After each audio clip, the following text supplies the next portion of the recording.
सरोज शर्मा जी, कोटकपूरा, पंजाब से। महाराज जी, आपके चरणों में दंडवत प्रणाम।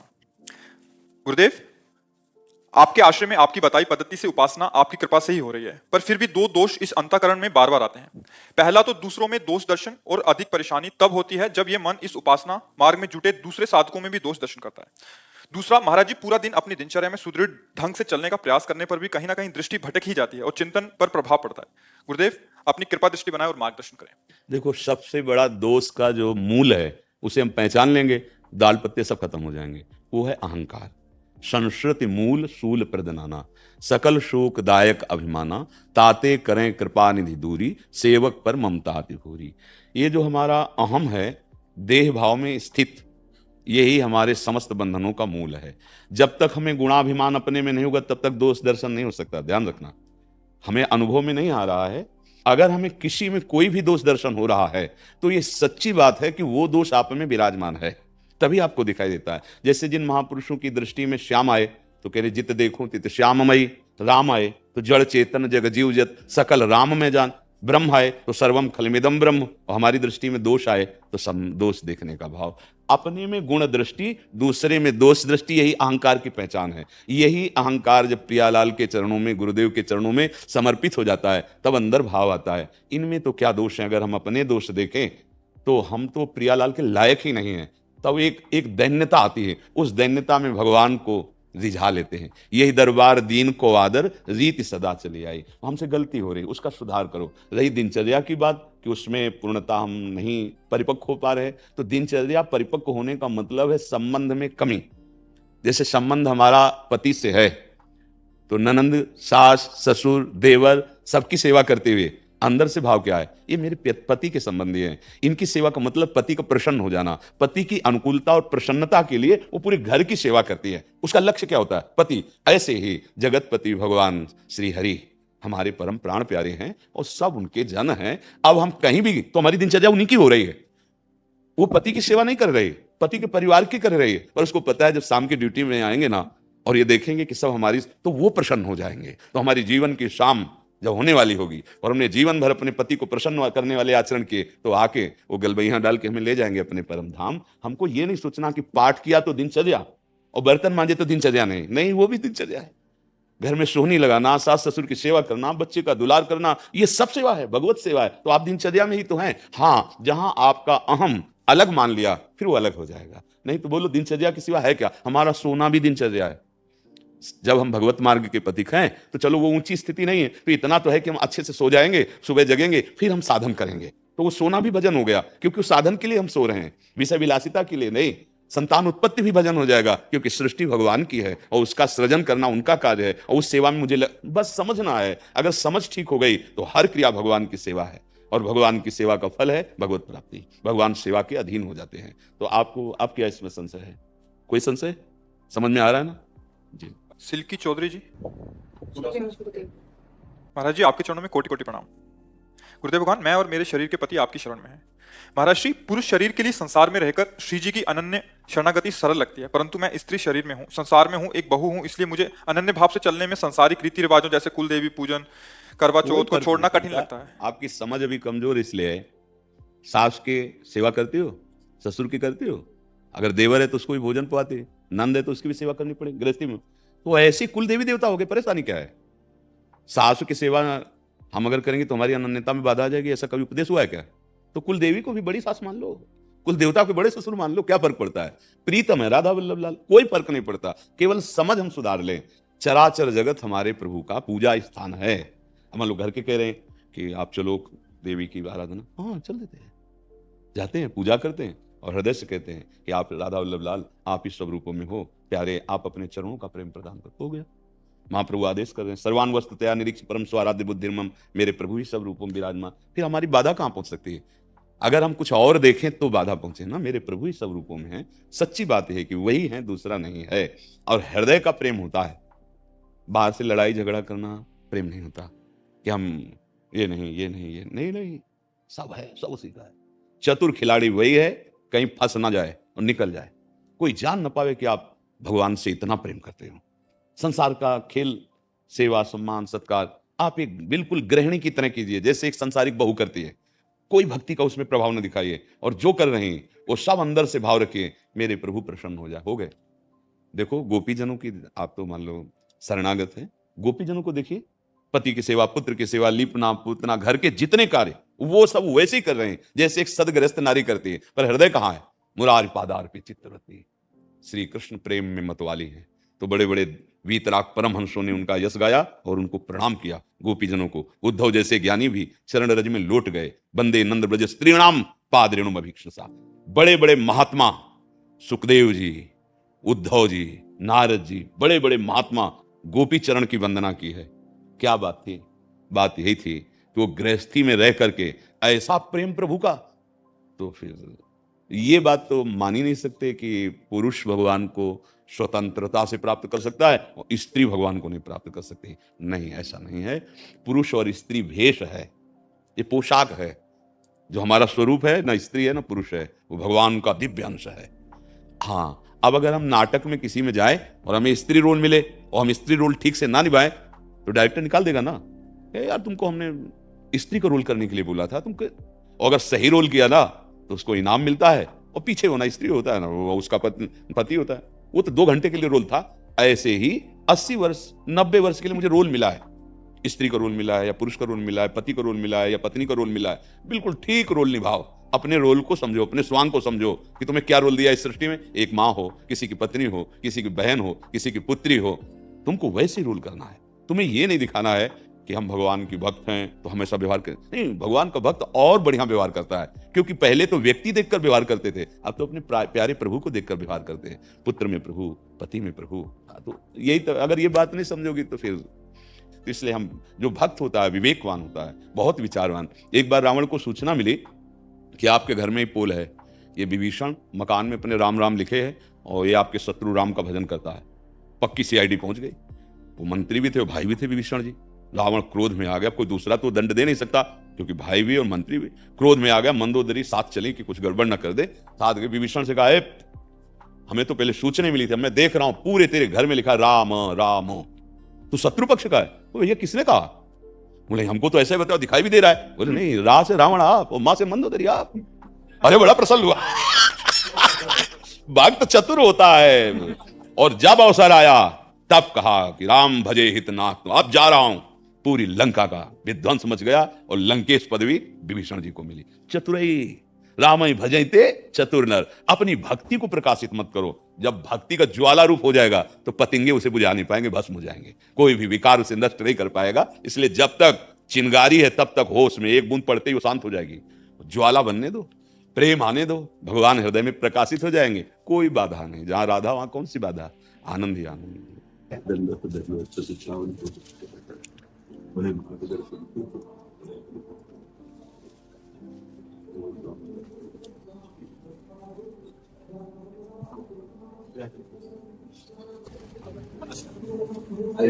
हमारा स्वास्थ्य अभी जमीन में बैठने नहीं, हमारा मन की नहीं लगेगा किस पे बैठूंगा।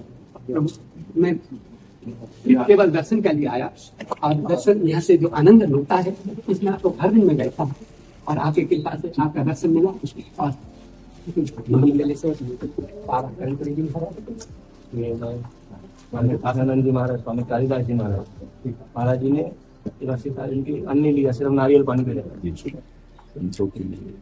जो अपने चित्त को सच्चिदानंद में जोड़ता है उसके लिए कोई सर्वाश्चर्य में बात नहीं रह जाती, क्योंकि वो परम आश्चर्य में प्रभु में चित्त जोड़ दिया तो इसके बाद सब जो है फीका हो जाता है।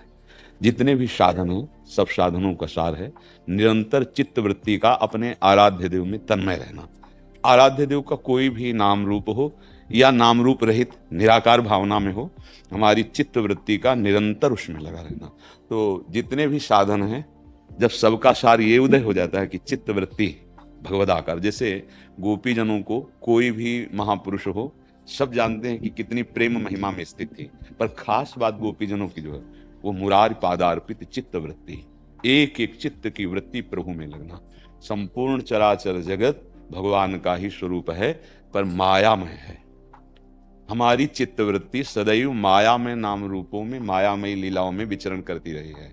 अब गुरु कृपा से, भगवत कृपा से चित्त वृत्ति को प्रभु में लगाने का अवसर मिला है। तो जहां प्रभु में चित्त जुड़ा कि फिर सब साधन सार्थक हो गए। नहीं तो जोग कुजोग ज्ञान अज्ञानु, जहां नहीं राम प्रेम पर धानु, सो सब धर्म करम जर जाऊ, जहां न राम पद पंकज भाऊ।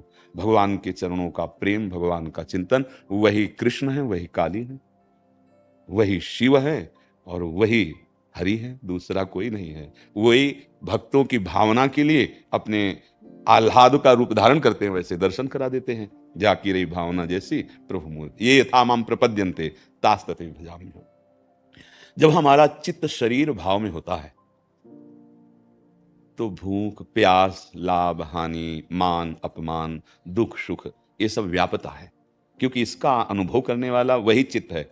जब वो निश्चय करने लगता है तो बुद्धि कहते हैं, चिंतन करने लगता है तो चित्त कहते हैं, संकल्प विकल्प करता है तो मन कहते हैं, और क्रिया स्वीकार करता है तो अहम कहते हैं। वस्तुतः एक ही है जिसे हृदय कहते हैं, वो चार रूपों में अंतः। ये अंतःकरण चतुष्टय सच्चिदानंद प्रभु में हर समय स्थित रहना बिना किसी प्रयास के, ये सिद्ध महापुरुष का स्वरूप होता है।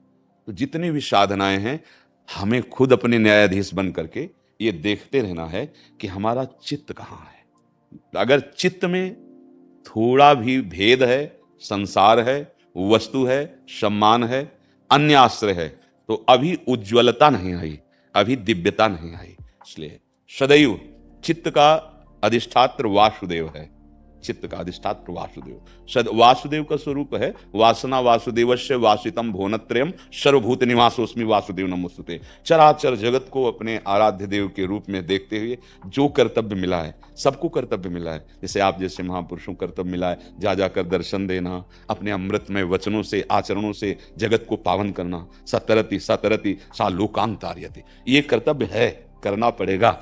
जो अपने कर्तव्य को भगवान की उपासना मानकर बर्ताव करता है, चाहे गृहस्थ हो चाहे विरक्त हो, और निरंतर भगवत स्मरण करता है, वो किसी भी मार्ग का पथिक हो, वो उस परम तत्व को प्राप्त हो जाएगा। उसके नाम बहुत हैं, उसके रूप बहुत हैं, पर वो एक ही है। जो लोग नहीं समझ पाते हैं, वो एक पक्ष अपना मानकर और वो दूसरा पक्ष की निंदा करना, हिंसा करना, ये वो बेचारे दया के पात्र हैं, वो जान नहीं पा रहे। कोई भी आचार्य कोई भी महापुरुष आचार्य ऐसा कभी आदेश नहीं कर सकते। ये आसुरी बुद्धि जैसे धारण करते हैं, एक आचार्य को अपना मानकर दूसरे आचार्य के सिद्धांतों का खंडन, एक महापुरुष को अपना गुरु मानकर अन्य महापुरुषों की अवहेलना, ये बेचारे हैं। अभी इनको पता नहीं चला कि आप अपने ही आचार्य का अपमान करते हैं, अपने ही गुरुदेव का अपमान करते हैं। अखंड मंडलाकारं व्याप्तम येन चराचरम्, गुरुदेव ब्रह्मानंदम परम सुखदम केवलम ज्ञान मूर्तिम द्वंद्वातीतम गगन सत्सम तत्वमस्यादि लक्ष्यम एकम नित्यम विमल अचलम सर्वधि साक्षिभूतम भावातीतम त्रिगुण रहितम सद्गुरुम तम नमामि। तो आप जैसे संत महापुरुष कृपा करके दर्शन देने आते हैं। प्रियालाल बड़े कृपालु, जानते हैं अधम जा नहीं सकता, रोग ग्रसित है, तो आप महापुरुष जन कृपा करके दर्शन दें। दर्शन काफी दिन से मन में था, केवल सिर्फ आपके दर्शन खातिर आए हम लोग। महाराज जी, ये महापुरुष जन अपने आचरण के द्वारा जगत को शिक्षा देते हैं। आपको दर्शन की क्या जरूरत है हम जैसे अधमों की? ये आप आचरण करके दिखाते हैं कि संत दर्श कितनी दुर्लभ वस्तु है, और उस दुर्लभ वस्तु को कितनी दैन्यता से प्राप्त किया जाता है। ये आप दर्शाने के लिए ऐसा कह रहे, वस्तुतः आप दर्शनीय हैं, आप पूजनीय हैं, वंदनीय हुए महाराज जी, जीवन सार्थक हो गया। आप जी के अपार दर्शन हुए। हरदयाल सिंह कंबोज जी, राधे राधे। राधे राधे महाराज जी, श्री हरिवंश प्रणाम। महाराज जी, पिछले कुछ सालों से पंजाब में नशे के कारण बहुत नौजवानों की मृत्यु हो गई। ये नशा पंजाब में दूसरे देशों से आता है, और हमारे यहाँ सिंथेटिक ड्रग्स के कारण हर शहर और हर गांव में हमारे नौजवानों का बहुत नुकसान हो रहा है। कृपया आप कुछ ऐसी कृपा करें जिससे हमारे पंजाब में नौजवान पीढ़ी का बचाव हो सके, हमें सही मार्ग। पंजाब में क्या, पूरे विश्व में फैला हुआ है, पूरे भारत में फैला हुआ है। अब जैसे मान लो आप पंजाब को ही देख रहे हैं जगह जगह, और इसका मूल कारण जो है, नशे का मूल कारण जो है, वो है ब्रह्मचर्य का नाश। छोटी छोटी अवस्थाओं में ब्रह्मचर्य नाश की प्रक्रियाएं, तो अब वो एक मदांधता चढ़ती, मलिनता, उस मलिनता को पुष्ट करने के लिए कुछ नशा चाहिए। जो यौवन अवस्था का उन्मेष होता है, उसमें उद्दंडता स्वाभाविक रहती है। यौवन ज्वर के ही नहीं बलकावा, जैसे ग्रंथों में ना, ये जवानी का बुखार है, ये जब चढ़ता है ना तो हर एक को बेशुद्ध कर देता है। इसमें कामनाओं की उभार हो जाती है। अगर जो अन्य क्रियाओं से जीवनी शक्ति का नाश किया जाता है, जो व्यभिचार आदि प्रवृत्तियों में उतर जाते हैं, उसका भाव अगर संभाला जाए तो व्यसन को संभाला जा सकता है। क्योंकि वो जब हृदय को दौर्बल्यता प्रदान करता है, दुर्बलता प्रदान करता है, कोई भांग, कोई गांजा, कोई चरस, कोई अफीम, कोई ड्रग्स, नाना प्रकार के नामों से वो सब व्यसन ही है। और जहां थोड़ा लिया तो बुद्धि में शिथिलता होती है, तो उसे वो आनंद समझते हैं। बुद्धि की शिथिलता, बुद्धि निर्णय करने लायक ठीक नहीं रहती, तभी तो नालियों में पड़े शराबी दिखाई देते ना। बुद्धि ने उनको लगता है ये आनंद है, उनको लगता है मस्ती है। फिर जब वो विषय सेवन करते हैं तो उनको और मस्ती का अनुभव होता है। उनकी नस नाड़ियों में व्यसन इतना प्रभाव डाल देता है कि अब वो जी नहीं सकते। अब उसके लिए फिर चोरी, हिंसा, राक्षसी स्वभाव, अपने माता पिता के साथ, पड़ोसी के साथ, गली चलते लोगों के साथ या पूरे व्यवहार में। मूल कारण भगवत विमुखता, धर्म विमुखता, गुरुवाणी की विमुखता। बिना अध्यात्म के किसी का सुधार नहीं। मान लो आप शासन जोर करोगे, वो शरीर छोड़ेंगे, नहीं जी सकते नशे के बिना। हमें अंदर से सुधारना होगा, और अंदर से अब सुधार का रास्ता नहीं रह गया है। क्योंकि ऐसे सीरियल, ऐसे नौटंकी नाटक, ऐसे मनोरंजन के साधन बने हैं जिनको प्रस्तुत ही किया जाता है भ्रष्ट होने वाले लक्षणों द्वारा। कोई ऐसे विशेष साधु स्वभाव के होंगे जो ऐसा सीरियल बनाए, भाई हमें तो पता नहीं कि धर्म से कैसे चला जाता है, अगर जितेंद्रीय रहा जाए तो कितना अच्छा सद्गुण होता है, ऐसे तो नहीं बताए जाएंगे। कि अगर साधु संघ किया जाए, साधु संघ भी दिखाएंगे तो फ्रॉड। तो हमारी नवीन पीढ़ी को क्या लगता है, मतलब गंदा आदमी लगता है ना। आप देखो ना, जैसे सीरियल बने हैं और नौटंकी नाटकों, सिनेमा में अगर कहीं साधु रोल दिखाया जाएगा ना, तो बहुत गिरा हुआ आदमी क्यों दिखाया जाता है ना। ऐसा नहीं है। कुछ लोग अपनी वासनाओं को शासन में ना लेकर इस वेश का दुरुपयोग करते हैं। ऐसा नहीं कि पूरा विश्व, अगर असली नोट ना हो तो नकली बनेगा ही नहीं, असली का ही नकली बनता है। अगर नकली है तो उसका असली होगा कोई। तो भगवत कृपा से यदि साधु समागम हो, जो हमारे धर्म ग्रंथ हैं, अगर इनको हमें नवीन पीढ़ी को सुनाने का और उनको सुनने का अवसर मिले तो थोड़ा तो अध्यात्म बल आवे, तब तो संभल पाएंगे। नहीं तो बहुत ही अब असंभव सा हो रहा है। आप सरकारी कानून के अनुसार लगा दोगे, पर वो तो कुछ भी करके उसे प्राप्त करेंगे। उनका नशा बन चुका है, अगर नहीं तो अपने जीवन को नष्ट कर देंगे। वो भी हमारे लिए उचित नहीं।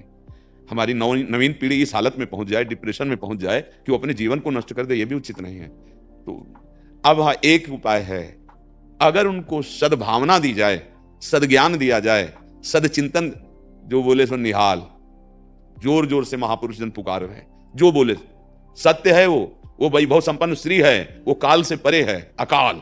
अगर उसका नाम जप करे, उनकी बातों को सुने, कैसे सिद्धांत से चला जाता है, तो ही सुधार हो सकता है। अब पार्टियों में जाने पर स्वागत इसी का होता है। जितनी शास्त्र विरुद्ध आचरण की वृत्तियां हैं, वो बड़ी पार्टी में बुरा लगेगा। बड़ी पार्टी में शराब, नशा, व्यभिचार, यही तो स्वागत है। अतिथि देवो भव का क्या स्वागत हो रहा है? आप बताओ, एक जिसे तुम बड़ी पार्टी देखते हो अपने दिमाग में, आप देखो वहां क्या हो रहा है। इंद्री की भ्रष्टता, वही हम सब देखते हैं, वही आचरण में उतारते हैं। कैसे समझेगा? हम तो बहुत इस बात, जब ये बात आती है तो हम निराश हो जाते हैं, क्योंकि जिससे आशा होनी उस पर विश्वास नहीं है। प्रमाण में ऐसे दिए जाते हैं कि जो वास्तविक विश्वास के लायक नहीं है, तो उनको लगता है कि फिर जब वही वेश रखे हैं, वही ऐसा, तो मतलब इसमें क्या है? अगर कुछ होता तो सुधर जाते ना वो, पर वो सुधरने के लिए नहीं हुए थे। वो अपने अवगुणों को बचाने के लिए, अपनी वासना के पोषण के लिए हुए थे। अगर इसमें सुधार ना होता तो कोई भगवान को प्राप्ति नहीं होता, कोई ईश्वर को जान ही नहीं पाता, केवल नौटंकी नाटक ही रह जाता। ऐसा तो नहीं है, सत्य वस्तु तो है ही ना। तो बिना मन को सुख मिले वो इंद्रियों के साथ भोगों में जाएगा, विषयों में जाएगा। थोड़ा अध्यात्म का ज्ञान होना जरूरी है, शास्त्र के अनुसार चलना। अगर ये शास्त्र और अध्यात्म को नहीं समझा गया तो बस पशुता ही रहेगी। नहीं भाई नहीं, अपना तुम नाश कर रहे हो, इसे मस्ती नहीं कहते हैं, ये तुम्हारा नाश है। अब वो कैसे समझें?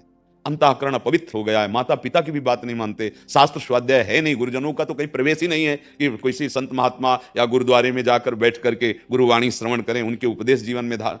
ये सब अगर वो जाएंगे भी तो किसी कामना युक्त जाएंगे, 2 मिनट में चले आए। उनको ये पता नहीं कि जीवन का परिवर्तन करने वाली जगह है। तो सुधार के लिए तो शास्त्र और संत महात्मा गुरुवाणी यही है। अगर वो इसे नहीं स्वीकार करते हैं तो सुधरने का चांस कहीं भी किसी को नहीं। ये आकर्षण विषयों का ऐसा होता है, जैसे अगर भगवान की प्राप्ति नहीं तो कम से कम जीने के लिए तो ड्राइवर नशे से युक्त होगा तो गाड़ी ठोकेगा, मरेंगे जो उसमें रहेंगे। बुद्धि एक ड्राइवर है, शरीर एक गाड़ी है।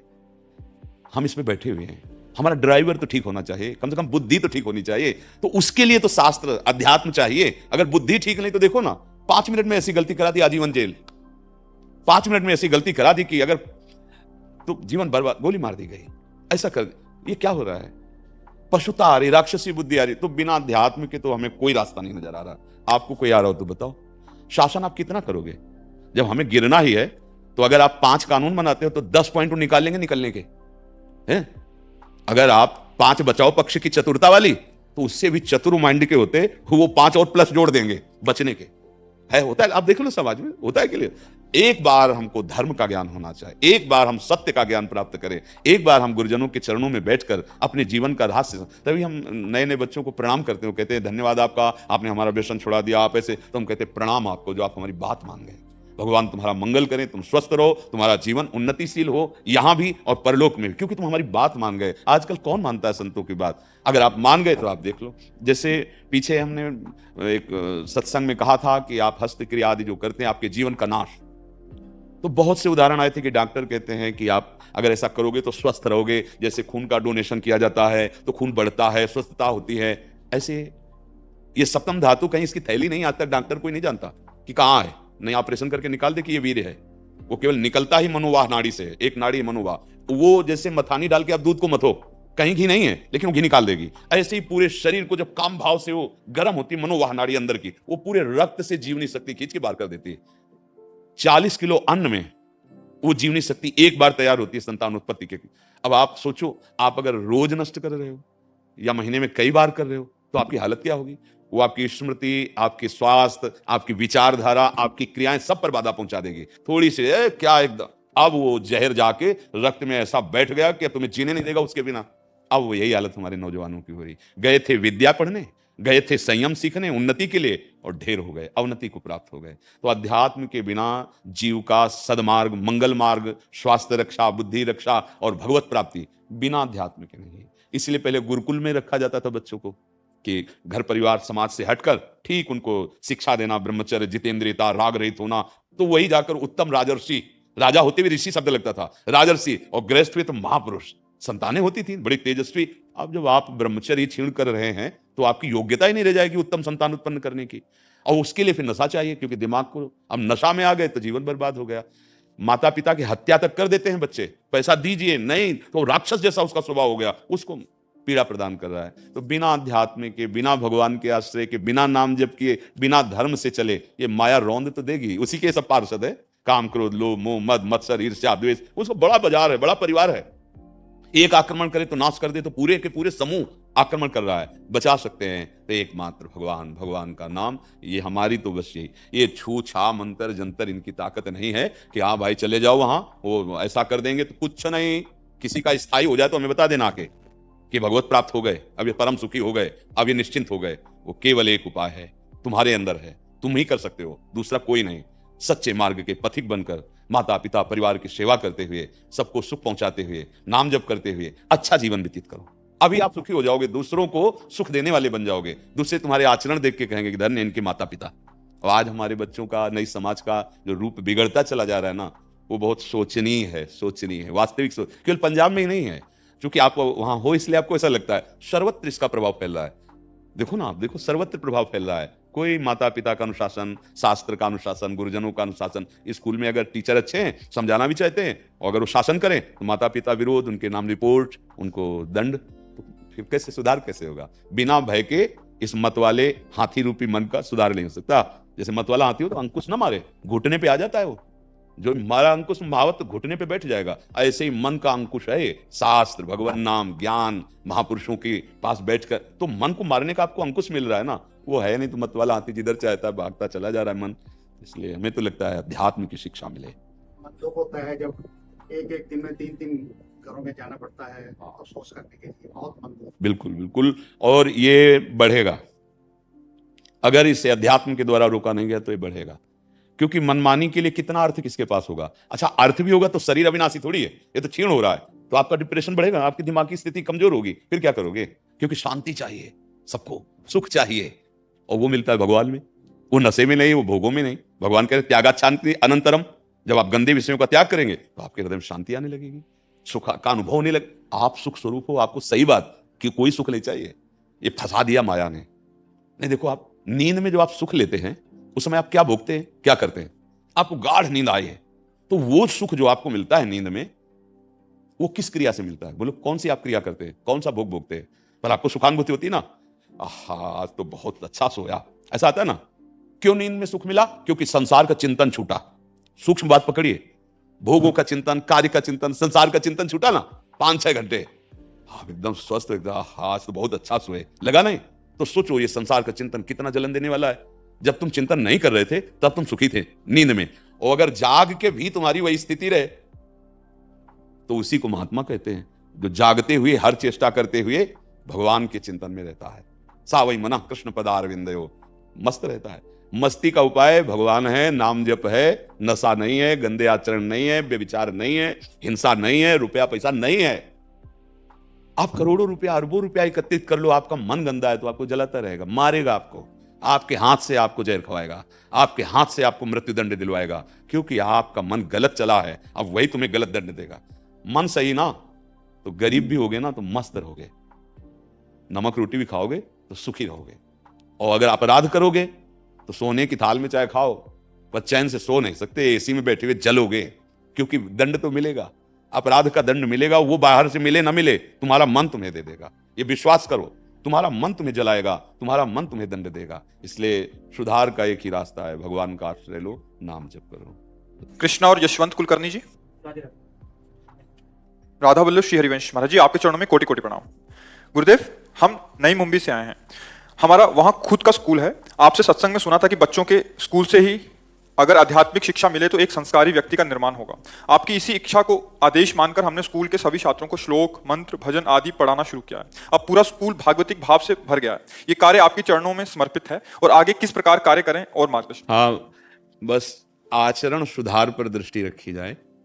अगर बच्चों को ब्रह्मचर्य का महत्व बताया जाए, वीर रक्षा का प्रभाव बताया जाए, वीर पर महत्व बुद्धि कराई जाए, तो हर मार्ग में जिधर जाना चाहेंगे वो बहुत शीघ्रता से उनकी दिव्य स्मृति हो जाएगी। ये जो ब्रह्मचर्य है अमोघ वस्तु है। अब इस पर ध्यान नहीं दिया जाता। स्कूलों में भी ऐसी पढ़ाइयाँ होने लगी जिससे अंग प्रत्यंगों का वर्णन है, जिससे कामुकता प्रकट हो। अच्छा, ऐसे कुछ सलाहकार भी मिल जाते हैं, मित्र हैं और बड़े जन डॉक्टर आदि हैं, कि इन क्रियाओं से कोई हानि नहीं होती। तो हमारी नवीन मन और इंद्रियां जो भोगों के लिए उत्कंठायुक्त हैं, उनको सपोर्ट मिल जाता है, रास्ता मिल जाता है, ऐसे दृश्य मिल जाते हैं, ऐसी बातें मिल जाती हैं, और वो अपनी जीवनी शक्ति को नाश करने लगते हैं। उससे उनका इतना भारी ह्रास होता है जीवन का, स्मृति लोप हो जाती है, पढ़ने में मन नहीं लगता है। गुरुजनों की आज्ञा पर इतना गुस्सा उनको आता है, अपने माता पिता या श्रेष्ठ जनों की आज्ञा पर, कि उनका विरोध करने लगते हैं।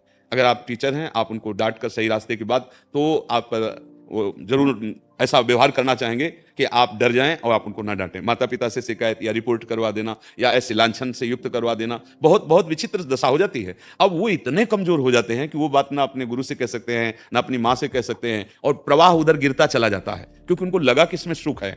अब वो सुख की चाह में जहां गृहस्थ धर्म जाने की आयु आती, तब तक वो खोखले हो जाते हैं।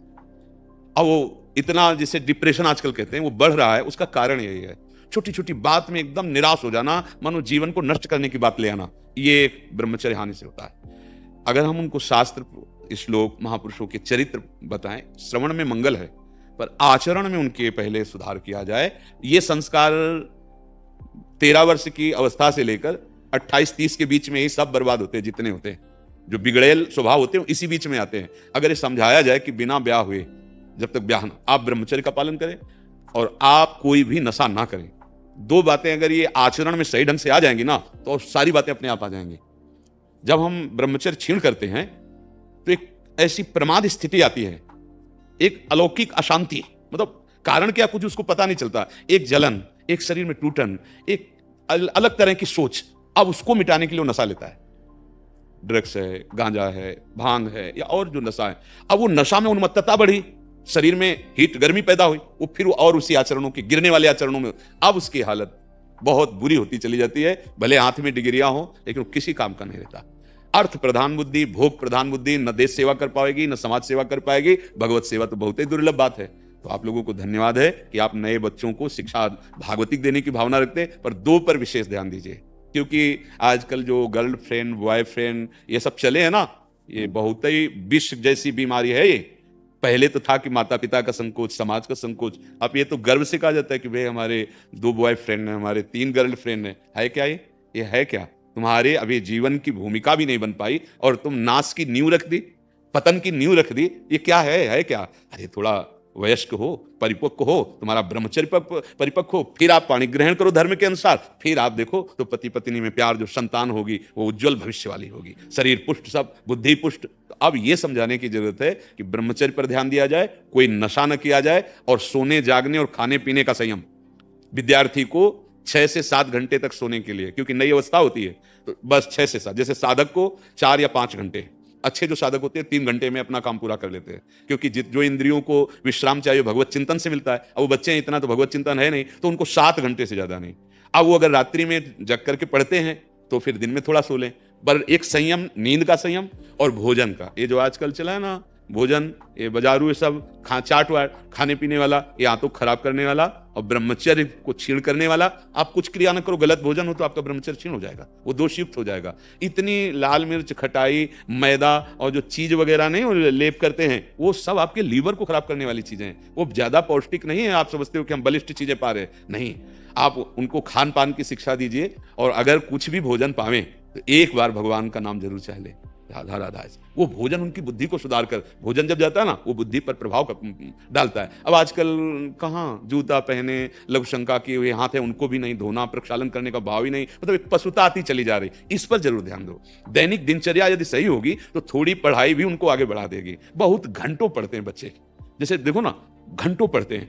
अब इतना पैसा लगा, इतनी पढ़ाई हुई, और वो मनोरंजन के लिए इस तरह के आचरण करते हैं, और परिणाम में जब उनको जो चाहते थे वो नहीं मिलता है, तो उनको एक ही बात समझ में आती है कि जीवन नष्ट कर दें। वो पीछे एक प्रश्न आया था कि कोटा में ऐसा ऐसा ऐसा, इसका कारण यही है। इतने बड़े चैप्टर दे दिए गए हैं, इतना उनको पढ़ाई दे दी गई है, मतलब 12-12 घंटे, 15-15 घंटे पढ़ना है। खान पान की सही व्यवस्था नहीं है, संयम का ज्ञान नहीं है। अब जब पढ़ के उबते हैं तो फिर मनोरंजन के लिए ये सब हानि, तो वो ऊंचाई पर जो चढ़ने के लिए मेहनत कर रहे थे, वही उनको गिराने वाली बन जाती है। जब उनका फल वो नहीं आता है तो एकदम निराश। अच्छा, घर वाले और कहते इतने रुपए लगाए तेरे लिए और तू फेल हो गया। अच्छा, सामने और विद्यार्थी पास हो रहे हैं, भाई जैसे कोई बड़ा पद का है, तैयारी कर रहे हैं, तो लाखों लोग तैयार होते हैं, उसमें जाते तो 100-200 लोग होंगे, सब थोड़ी जाते होंगे। तो जो नहीं जाते हैं, उनकी क्षमता, सहनशीलता अगर सही नहीं है, तो फिर उनको क्या लगेगा, इतना पढ़ा, इतना पैसा लगाया, फिर भी हमको ये नहीं मिला, और वो गिरते चले जाएंगे। तो अगर अध्यात्म शिक्षा है तो थोड़ा नाम जप है तो थोड़ा धैर्यवान बनेंगे। व्यसन नहीं, आचरण भ्रष्ट नहीं, भोजन अपवित्र नहीं, तो इन पर ध्यान दिलवाइए। और जो भागवतिक थोड़ा, जैसे गीता जी के श्लोकों का है या किसी महात्मा के प्रवचन का, बहुत सरल वाणियों में संत भगवान ने वेदों का सार वर्णन किया है। गीता प्रश्न की जैसे छोटी छोटी पुस्तिकाएं, बहुत सार बातें हैं, उनको 5 मिनट सुनाया, समझाया, ये बहुत बढ़िया। हम चाहते हैं कि हमारे देश के विद्यालयों में थोड़ी देर ही सही, 10-15 मिनट ही सही, जीवनचर्या और अध्यात्म, इन दोनों का प्रवेश हो जाए तो हमारी नई पीढ़ी बहुत मंगलमय बन जाए, बहुत मंगलमय। नहीं तो बहुत ही हानिकारक वृत्तियां प्रकट हो रही हैं अब नौजवानों में, नए बच्चों में, कि वो धर्म क्या है, अधर्म क्या है, कोई ज्ञान नहीं। पूज्य जनों को नहीं मान रहे हैं, मालूम, माता पिता, बड़े बुजुर्ग अपमान कर रहे हैं, उनकी अवहेलना कर रहे हैं। जो शासन करने वाले हैं उन पर इस तरह का, बहुत बुद्धि है आज के बच्चों में, बहुत बुद्धि है पर वो विपरीत है। विवेक होता तो अपने पूज्य जनों के प्रति ऐसा, माता पिता के द्वारा मारा हुआ या गुरु के द्वारा दंड दिया हुआ अपमान थोड़ी होता है, वो उसकी उन्नति का कारण। जैसे टीचर 1-2 थप्पड़ अब लगा, सबके सब अब नहीं लगा सकते आप, रिपोर्ट हो जाएगी, तभी तो देखो हालत क्या है। नहीं, हमने अपने लोगों के समय में था ना, जब गाल पे थप्पड़ पड़ते तो टाइम से स्कूल जाना, जो दिया है, अगर नहीं तो खड़े रहो। पूरे स्कूल के बच्चे बैठे, तुम घंटों खड़े रहो। अब बार बार सब लड़के देख के मुस्कुरा रहे तो बुरा लग रहा है कि यार कल से हम जरूर अपना पाठ याद करेंगे। तो हमें लगता है इन बातों पर ध्यान दिला जाए, बुद्धि बहुत है, उसका सदुपयोग किया जाए, सतमार्ग में लगाया जाए।